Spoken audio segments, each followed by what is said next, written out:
Welcome, folks. I am Jaby Koay, joined by ACHARA KIRK. What's up? We've got a new Rockstars video in front of us. Eternals post-credit scenes. Major cameo and mystery voice confirmed. Spoilers. So, just for full disclosure, we watched Eternals and we didn't feel super enthusiastic about it. However, being MCU fans and comic book film fans in general, it's our duty to learn as much as possible about what the heck's going on in these movies so we have a better understanding as to what's happened and what's gonna happen. Thank you, new Rockstars, for allowing us to react to this. Very, very much appreciate it, y'all. If you haven't already, please hit that subscribe button, bell icon, all notifications, and vote this up to let YouTube know you're enjoying what you're watching. Here we go. Welcome back to New Rockstars. I'm Voss, and Marvel's Eternals post-credit scenes leave viewers with new highs and wait, what? That we haven't felt in years. The kind of twists that can only be truly appreciated by watching this movie in a theater. So before I explain what happened and the implications, spoiler warning, go watch the movie first, trust me. Again, another spoiler warning, double wrapping this one. Okay, top headline first, yes. Harry Styles is now in the MCU playing Thanos' brother, Eros, aka Star Fox. The implications of his arrival are the real scoops here, and it's a less obvious cameo in the second post-credit scene that really blew this mind, and is sweeter than the sweetest watermelon sugar. So let's break it down. And another spoiler warning for the final act of Eternals. Okay, so Eternals ends with Cersei stopping the emergence of the sleeping celestial Tiamat, hatching out of our Earth and killing us all by boosting her transfiguration abilities with the Unimind to transform Tiamat into marble stone. Icarus completes his mythological destiny and flies into the sun. Dina, Druig, and Makari depart Earth to look for other Eternals. Cersei turns Sprite into a human and decides to stay on Earth along with Kingo and Phastos. But then in the final scene, Ereshkigal returns and zips Cersei, Phastos, and Kingo up into space and says, "You have chosen to sacrifice a celestial for the people of this planet. I will spare them, but your memories will determine if they are worthy to live, and I will return in judgment."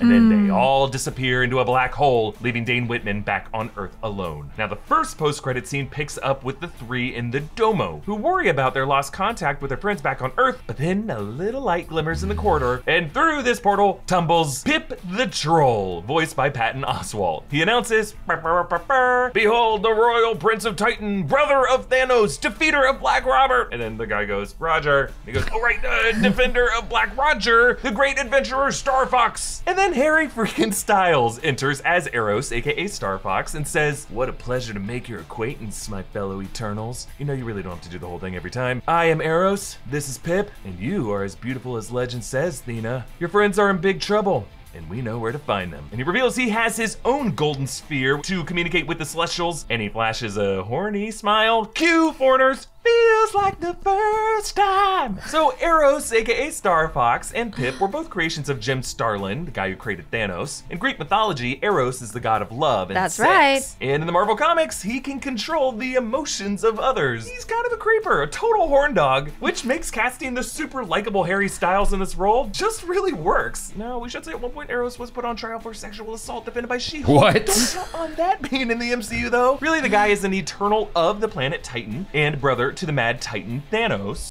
So, is he similar to Druig then, based on the fact that he can manipulate your emotions? I guess so. Because Druig has the ability to manipulate your emotional or mental state, right? Well, yeah, he can control your mind. Right. His is more like mind control. Okay, so he'll like just control you and make you do things. Whereas, I mean, I don't know anything about Star Fox, but so Star Fox is closer to the Merovingian in the cheesecake then. Sure, Okay. yeah. The second son of Alars, and if the MCU sticks to the genealogy from the comics, Alars was the brother to Zuras, Athena's father, making her and Eros first cousin. So maybe throttle back there, Eros. This is a family reunion. Now, Pip the Troll is best known as Eros's companion in their hedonistic lifestyle. I guess you'd kind of say like the Rocket to his Star-Lord. Okay. But not exactly. Originally, Pip was a foil to Adam Warlock, who is also coming into the MCU soon. He was a species called a Laxidasian. He was actually a prince who mutates into this satyr-like troll who ends up playing a pretty big role in the Infinity Gauntlet storyline alongside Adam Warlock. By the way, Black Roger was a nemesis to Eros, a big goofball who attacked when Eros, his girlfriend Heater Delight, turned Roger down, and then Eros with Howlin' Wolf, yes, the famous blues singer, who in the comics Eros rescued from his deathbed and gave him wolf transformation powers. These guys all defeated Roger. Yeah, it's supposed to be crazy. Okay. It was the 70s. Just deal with it. Wow. So Eros having this celestial beacon is just one example of Eternals from other planets in the MCU free from celestial control. And this might tell us that Thanos was acting either in accordance or in defiance to their celestial overlords. Actually, in this film, Ajax says Thanos delayed the emergence on Earth, so maybe Thanos' plan to reduce all of life in the universe by half was actually his attempt to stop or delay celestial seeds from hatching and disrupt the celestial reproduction cycle.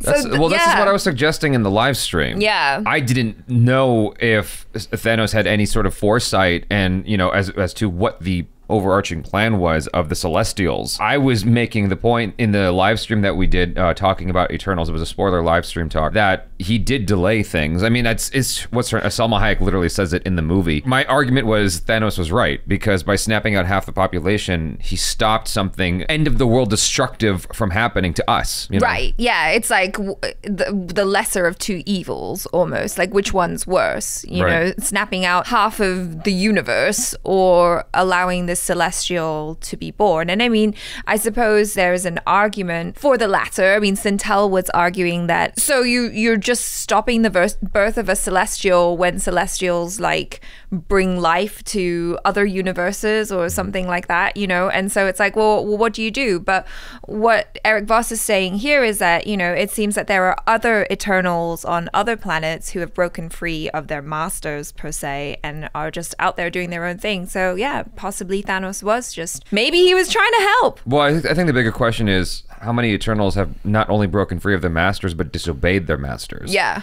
In terms of what they were supposed to do for the planet that they were shepherding, you know? Right, yeah. Thanos did nothing wrong. It's also interesting how Eros doesn't seem to fear whatever celestial he is in touch with. So there may be other celestials out there who oppose Ereshim and may give Eros a chance to appeal to an even higher power in order to free Cersei, Kingo, and Phastos. So where did Ereshim take them? Well, it sounded like he planned to assess their legal right to claim Earth's worthiness based on their memories as kind of like a legal transcript. So yes, he could be taking them first to the World Forge that he showed Cersei in the vision where Eternal's memories of past lives are stored. But since he doesn't just, you know, destroy them here, Ereshim may be bound by cosmic laws that are set by a higher authority. So I believe he could be taking them to the Court of the Living Tribunal, Marvel's ultimate judge, a character who was just teased in the penultimate episode of Loki. So wherever we see these characters next, maybe Thor Love and Thunder, maybe Guardians of the Galaxy Volume 3, I suspect that we may be in store for a celestial trial before the Living Tribunal with Cersei as a defendant and Eros and Pip as surprise witnesses with their own celestial representative arguing on Cersei's behalf. Wow. So,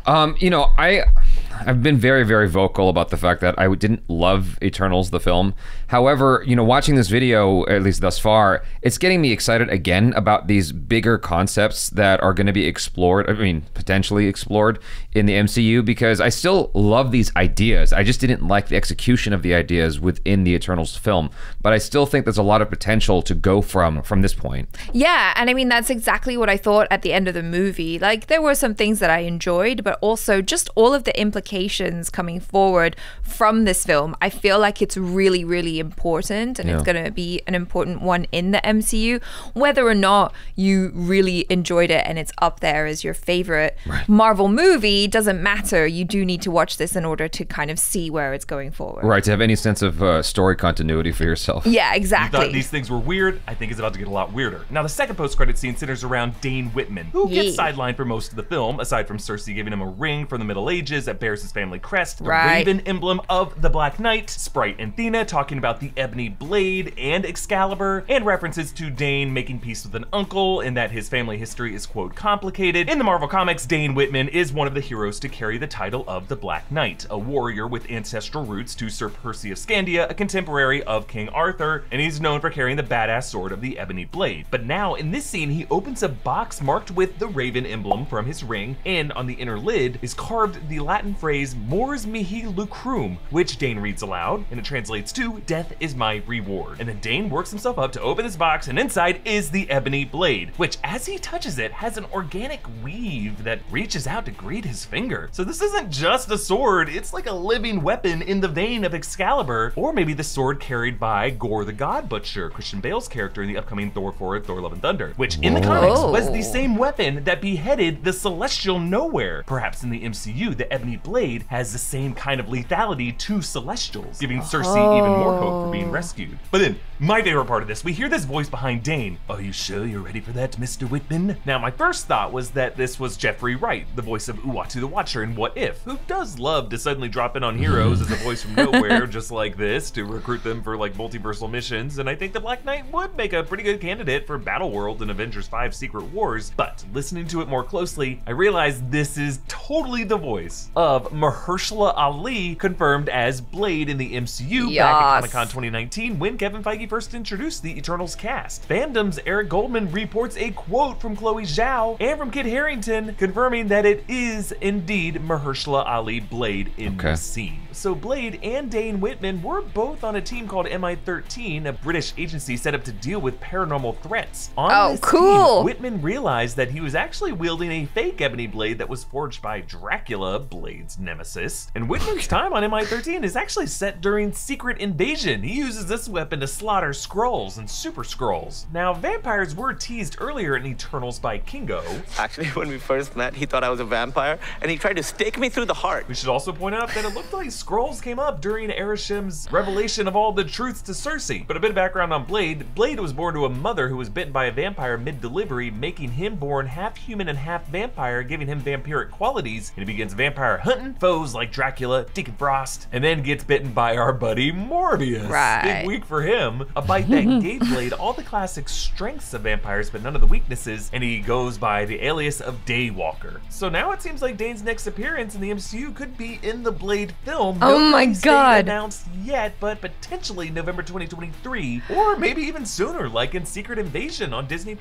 And it could be the reason the character Blade doesn't think Dane is ready for this sword. It could be that it's not actually his family's sword, the mythic ebony blade, but an imposter placed there by a vampire. Thus the meaning of that Latin phrase, death is my reward, fitting for an immortal bloodsucker long hunted by the church since the Middle Ages. Now, like Dane, I was hoping for a weapon more useful in slaying a Celestial, as that organic texture on the weapon reminded me a lot of All Black the Necro Sword, but it may just be that Marvel is sticking to merely one direction and saving Cersei. And back on Earth, teaming up two black blades to slice up some vampires or Skrulls, whatever death is more rewarding, apparently. That was really, really, really interesting. Yeah, that's pretty informative. I mean, he took it to the next level of what's to come, which I appreciate. Like, it's sort of getting a preview as to the stories, the saga ahead of us. Yeah. I like that. That's really exciting. I mean, I'd never heard of the character Black Knight before this, but I am